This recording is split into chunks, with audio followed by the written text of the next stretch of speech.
जे वर्षर प्रथम दिनरू हर्ष प्रसन्नतारे दिनचर्या आरंभ करिथाए से वर्ष सारा हर्ष प्रसन्नतारे बिताई थाए एवं जीए शोकरे बिताई थाए से वर्ष सारा शोकातुर होइथाए।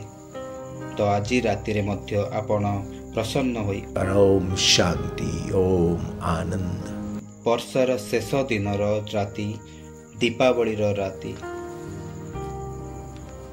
वर्षर तृतीय दिन वर्ष आरंभर प्रथम राति आजिर राति तो परमात्मा रे शांति विश्रांति कालर मध्य जे कालधारा 365 दिन बीतीगला ताकू देखिबा वाला साक्षी मोर राम। तापर दीपावली पर 365 दिन कालचक्र बीतीगला किंतु चक्रधारी तू एक कु एक एही परि ही ए वर्ष मध्य बीतीजीव।